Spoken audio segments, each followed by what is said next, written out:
আচ্ছা, এক ভাই লেখছেন যে হুজুর আছে এখানে, বউ বারবার ঝগড়া করলে তালাক না দিয়ে আর কি করা যেতে পারে? যদি বারবার ঝগড়া করে সেক্ষেত্রে কোরআন আয়াত নাজিল আছে সূরা নিসার 34 নম্বর আয়াত, যে যদি বউ ঝগড়া করে কথা না শুনে সেক্ষেত্রে হাদিস আল্লাহ তাআলার প্রথম নির্দেশ হচ্ছে বউদের সাথে ভালোভাবে বুঝানো। কি করা? বউরা হচ্ছে মায়ের জাত, নরম জাত, এদের সাথে কি করা? ভালো ব্যবহার করা, নরম ব্যবহার করা। মেয়েদেরকে পটানো সহজ। মেয়েদেরকে পটানো কি? ও যেটা পছন্দ করে, যেরকম ফুচকা পছন্দ করে, আপনি দুপুরে একটু ফুচকা কিনে দিলেন, কথার কথা, সে যেটা পছন্দ করে আপনি সেটা কিনে দিলেই দেখবেন তারা কি হয়, মায়েরা যেহেতু মায়ের জাত, এদেরকে সহজভাবে কি করা যায়? বোঝা যায়। এদেরকে ভালো ব্যবহার করতে হবে। কি করতে হবে? কারণ এই মেয়েটাকে তার বাবা বিয়ে দিছে, সে তার মা বাবা ভাই বোন আত্মীয় স্বজন সব ছেড়ে, একটা পরিবার ছেড়ে আপনার কাছে আসছে, সে অনেক স্যাক্রিফাইস করে আপনার কাছে আসছে। অতএব তার সাথে কি করতে হবে? ভালো ব্যবহার করতে হবে। তারপর যদি না শুনে, তখন আল্লাহ নির্দেশ দিচ্ছে বিছানাটা কি করো? আলাদা করে দাও। এতে মেয়েদের একটু হার্ডে লাগে যে আমার স্বামী আমার থেকে দূরে ঘুমায়, তখন সে নিজে থেকে কি করে? রিয়েলাইজ করতে পারে যেটা আসলে ঠিক হয়, তখন ঠিক হয়ে যায়। তারপরেও যদি ঠিক না হয়, আল্লাহর আদেশ আসছে সেখানে শাসন করতে পারবে। কি করতে পারবে? কথাটা খেয়াল করেন, গায়ে হাত তুলতে পারবে। কেমন গায়ে হাত তুলতে পারবে? মুখে মারা যাবে না। প্রথম শর্ত কি? আবারও খেয়াল করেন, আবার ভুল বুঝেন না। প্রথম শর্ত কি? তাদের কি করতে হবে? বুঝাইতে হবে। মাঝে মাঝে বুড়া বয়সে যদি যায় কন এই আই লাভ ইউ, আর রাগ থাকবো, করবো বুড়া বয়সে রাগ আছে। আর যদি যুবক হয়, যদি মনে করেন সে পছন্দ করে, সেটা যদি আইন না দেন, আর কোনো কথা আছে? তাইলে প্রথমে তাদেরকে বুঝাইতে হবে, ভালো ব্যবহার করতে, যত পন্থা আছে অবলম্বন করতে হবে। তারপরে না বুঝলে কি করতে হবে? বিছানা, যেটা আমরা করি মাঝে মাঝে, ঝগড়া করে বন্ধুর বাড়িতে যা ঘুমায় অনেক আছে না। 3 নম্বর, যদি না শোনে তাদেরকে শাস্তি, যেহেতু আপনি তার গার্ডিয়ান, তাকে শুদ্ধানোর জন্য শাসন করতে পারবেন। তবে মুখে মারা যাবে না, হাতে মারা যাবে না, মুখে মারা যাবে না, দাগ হয়ে যায় মারা যাবে না। কেমন শাসন?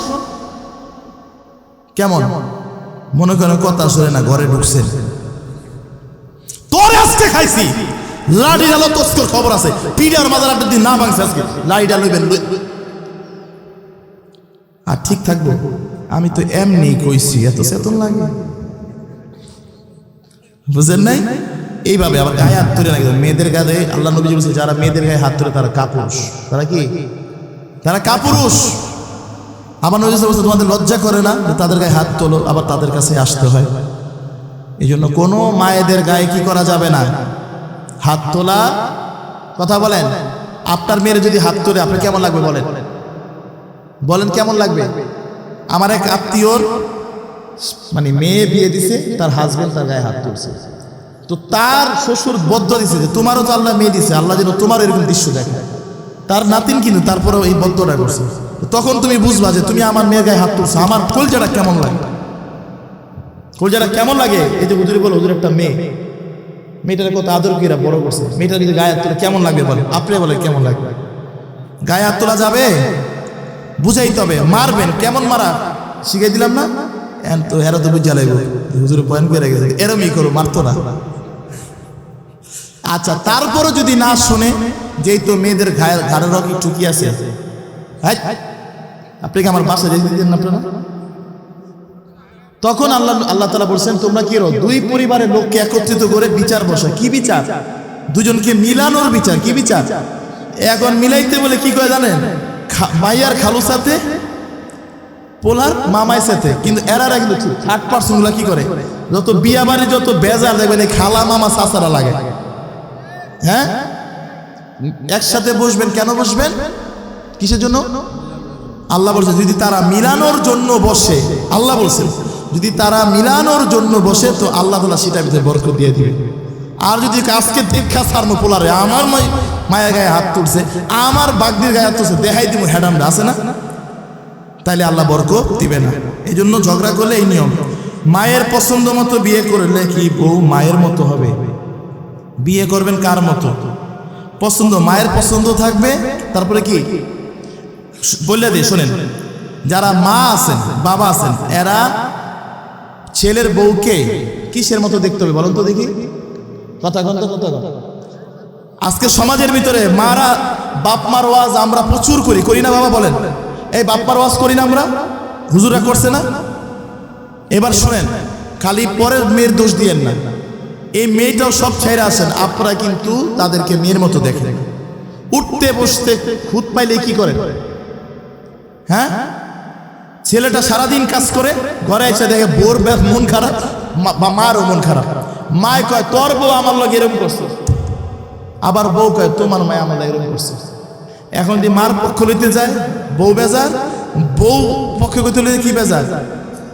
এই জন্য কি করেন, বউ রাখবেন, বোরে মা তো আপন, মার তো ফালাই দেওয়া যাইব না, তোর একটু বকি জোরে জোরে, তুই কিছু মনে করিস না, বকবেন কতক্ষণ। আবার মার কাছে যায়, মা পরের মেয়ে আইছে, তোমার একটু দু একটা কথা হু নাই, তুমি রাগ করো না, বুঝছো মা, এভাবে ঠিক করে দিবেন ইনশাল্লাহ। হ্যাঁ, মা যদি বউকে ছেড়ে দিতে বলে তাহলে স্বামী কি করবে?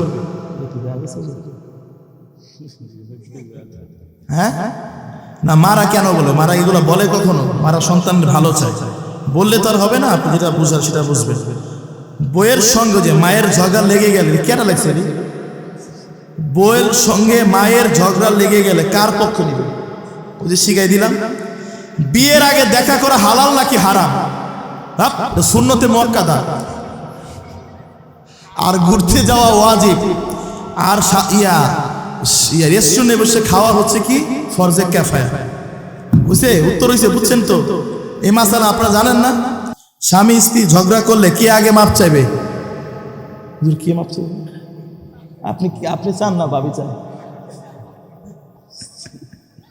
কে চায়? স্বামীরা চাইবেন, মাঝে মাঝে স্ত্রী চাইছে। আরেকটা প্রশ্ন করছে, এটা কোয়া যেত না, দেখছেন ছেলেরা বেশি বিয়ে করতে পারে, মেয়েরা পারে না কেন? এইটা আমরা হুজুরে, খতিব সাহেব হুজুরে এই আগামীকালকে জুম্মার দিয়ে উত্তরটা দিয়ে দেন, ছেলেরা কেন একাধিক বিয়ে করতে পারে, মেয়েরা কেন পারে না? ঠিক আছে ইনশাল্লাহ, এই উত্তরটা হুজুর কাছ থেকে নিয়ে নেবেন, পারবেন না ইনশাল্লাহ। আল্লাহ আমাদের সবাইকে বুঝার এবং আমল করার তৌফিক দান করুন।